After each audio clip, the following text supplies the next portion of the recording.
नमस्कार आदाब, मैं राव अकरम। आप देख रहे हैं दैनिक देवभूमि समाचार। ये दल बदल की कैसी सियासी राजनीति साहब, जिसमें हजारों लोगों का विश्वास अपने स्वार्थ के लिए चकनाचूर कर दिया जाए।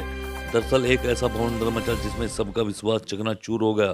प्रत्याशी कांग्रेस से जिला पंचायत का चुनाव जीतने के बाद भारतीय जनता पार्टी में शामिल हो गए। जहां एक तरफ जनता अपने आप को ठगा महसूस कर रही है, तो वहीं दूसरी ओर कांग्रेस प्रत्याशी भगवानपुर विधायक ममता राकेश पर जमकर आरोप प्रत्यारोप चढ़ रहे हैं। प्रत्याशी ने कहा कि मैं बहुत हताश हूँ और चुनाव अपने दम पर जीता हूँ। कांग्रेस के किसी कार्यकर्ता ने मुझे वोट नहीं दिए, जिसने वोट दिए वे मेरे अपने लोग थे। ममता राकेश ने सिर्फ अपने बेटे के लिए वोट मांगे। वहीं लोग अब कहने लगे हैं कि कुछ लोगों ने बिरादरी को ठगा है। ऐसे लोग किसी पार्टी के नहीं हो सकते जो अपनों के साथ ही अपने फायदे के लिए विश्वासघात कर दे। उन्हें सिर्फ जनता को गुमराह कर अपना उल्लू सीधा करना है। वहीं गांव के कुछ लोगों का ये भी कहना है कि बिरादरी को कुछ लोगों ने अपने फायदे के लिए बिरादरी को बेच दिया, जिसकी जिम्मेदार कांग्रेस विधायक ममता राकेश भी है, जिसे जनता कभी माफ नहीं करेगी। देखिए ये रिपोर्ट। जिन लोगों ने बच्चा कहा टिकट नहीं मिल पाया, उन लोगों वो लोग जो कांग्रेस के सिंबल से यहाँ या कांग्रेस के समर्थित प्रत्याशी थे, वो कभी कांग्रेस के थे ही नहीं। ये चीज़ मैंने चुनाव के में भी कही है, आपसे भी शायद मेरी बात हुई थी, मैंने उसमें भी कही थी कि वो कभी कांग्रेस के थे नहीं। और ये चीज़ अब जनता के बीच में पहुँच चुकी है कि वो फिर से कांग्रेस के सिंबल पे कांग्रेस के समर्थित प्रत्याशी रह के यहाँ से चुनाव जीता है, लेकिन फिर कांग्रेस को छोड़कर चले गए। सिर्फ ये ठगने का काम किया है जनता को। चले गए। जिन लोगों की आप बात कर रहे हो, वो लोग हमेशा से दल बदलू की राजनीति करते आए हैं। इससे पहले भी उन्होंने जब 2015 का ये पंचायत चुनाव हुआ था, तब भी वो कांग्रेस छोड़ के जो है बसपा से जीते, फिर बसपा छोड़ के कांग्रेस आए, फिर बीजेपी। बीच बीच में उन्होंने, उनका तो काम है ये, वो करते रहते हैं अपना काम। ये आज की राजनीति में यह है कि जो बड़े कांग्रेस के नेता हैं वो ही कांग्रेस को डुबाने के चक्कर में लगे हैं, क्योंकि गलत डिसीजन ही जनता में आज देखो आप कितना रोष है। जनता परेशान है कि ये क्या हो गया, लेकिन गलत डिसीजन अगर जनता के बीच में पहुंचेंगे कांग्रेस के नेताओं के, तो यही हालत होगी। इसलिए जनता हताश है, बहुत बुरी तरह से परेशान है कि ये ऐसा हुआ तो हुआ क्यों है। देखो, सुनने में तो पता नहीं क्या क्या आ रहा है। और ये जो हुआ है, एक साथ में इतने लोग, कांग्रेस के 3 प्रत्याशी थे यहाँ पे, 2 जो जीते हैं 44 सीट से जो जीते हैं वो भी, और सिंचनी सीट से जीते हैं वो भी, जो एकदम से बीजेपी में चले जाना, इसके पीछे कोई बड़ा राज है जो हो सकता है 1-2 दिन में आपके भी सामने आ जाए। बिल्कुल खुले तौर पे जनता के साथ धोखा हुआ है। और ये मैं कहना चाहता हूँ आपके माध्यम से, कांग्रेस के जो आला नेता है, जो ऊपर बैठे हैं, हाईकमान है, उनको इस पे ध्यान देना चाहिए कि जनता और कांग्रेस अगर बिखर रही है तो उसकी वजह क्या है, उसके पीछे की जो इतनी बड़े जो साजिशें चल रही है, ये कांग्रेस के बड़े नेताओं को ध्यान देना पड़ेगा, तभी जाकर ये संभल सकते हैं। वरना यही हालत होगी जो और राज्यों में है, वही उत्तराखंड में भी अब होने वाली है। क्या है? इसके पीछे भी बड़े नेता हैं, क्योंकि वही जो ठेकेदारी करते हैं, उन्हीं की वजह से वो चुनाव हारे हैं। जनता के बीच में जाकर अगर जनता से बात की होती तो शायद वो चुनाव ना हारते। एक चीज़ एक ही आदमी के बीच में जाके बोल देना, किसी चीज़ को जनता के ऊपर थोप देना, जनता से बिना मशवरा किए कोई भी काम नहीं करना चाहिए, क्योंकि वोट जनता देती है, ना कि ठेकेदार।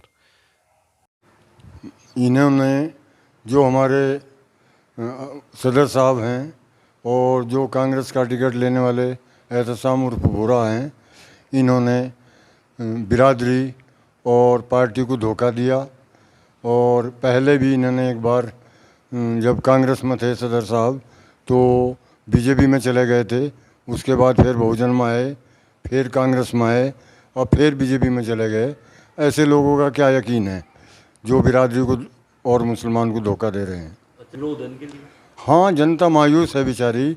और बार बार इन्हें जो वोट टिकट दिया जा रहा है और हमने इन्हें जिताया, और जीतने के बाद भी ये फिर हट के बीजेपी में चले गए, तो मायूस है यहाँ की जनता, चारों गांव की।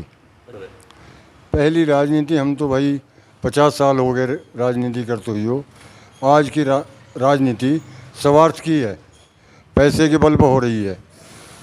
बीजेपी वालों ने पैसों का लालच दे दिया और ये जीत कर पैसे चले गए। अमीर नहीं है इनका। हाँ, वो भी करेगी, भाजपा ज्वाइन इसलिए करेगी कि उनमें भी मतलब जो हमारे प्रमुख हैं देवेंद्र जी, वो उनके पति के बहुत चाहते हैं और वो बीजेपी में हैं।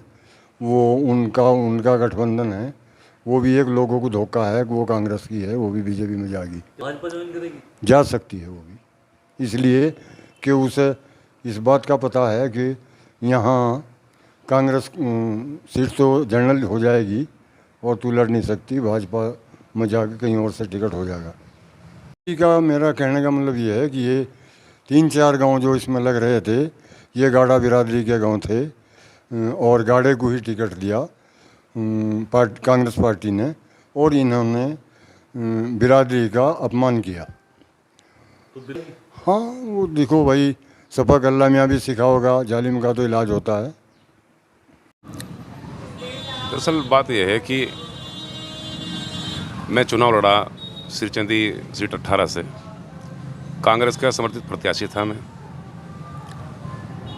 अब मैं कांग्रेस से लड़कर चुनाव बड़ा आहत हुआ हूँ, क्योंकि जो हमारे यहाँ मौजूदा विधायक हैं वो कांग्रेस की विधायक हैं। उन्होंने मेरे क्षेत्र में कोई काम नहीं किया, ना मेरे लिए कोई वोट मांगा। अब वो अपने बेटे को बीडीसी का चुनाव लड़ा रही थी सिरचंदी से, वो अपने बेटे के लिए वोट मांगती थी, ना कि मेरे लिए। मैंने उन्हें कई बार कहा कि मेरी मदद करिए, आप विधायक हैं, आपके क्षेत्र में काफ़ी कार्यकर्ता हैं, सिकंदरपुर में भी, मोहितपुर में भी, खेलपुर में भी, तो वो मेरे साथ कहीं भी नहीं गई। मैंने कई बार कोशिश करी कि और कांग्रेसियों से भी कोशिश करी कि मेरी मदद करो, कार्यकर्ताओं से भी कहा, मगर मेरी मदद किसी ने नहीं करी। जी, मुझे वोट मिले, क्षेत्र के लोगों ने, इस सीट के लोगों ने मुझे वोट दिए, मेरे ताल्लुकात के वोट थे, मेरे मिलने वालों के वोट थे, जो मेरे साथ जुड़े हैं, मेरे परिवार के लोगों के वोट थे, सब समाज के वोट थे। इसमें मैं नहीं मानता कि कांग्रेस के लोगों ने मुझे वोट दिए होंगे, ये सब लोग मेरे अपने लोग थे। देखो, हम सरकार भाजपा की है, बोर्ड भी भाजपा का ही बन रहा है, उम्मीद है कि भाजपा का ही बनेगा, तो बोर्ड में रहेंगे तो क्षेत्र का विकास होगा, और कोशिश करेंगे कि और भी काम जिला पंचायत के अलावा भी सरकार से कोई काम लेकर आएं जो अपने क्षेत्र में काम कराएं।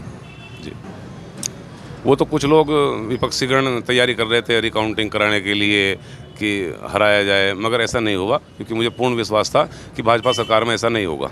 जी।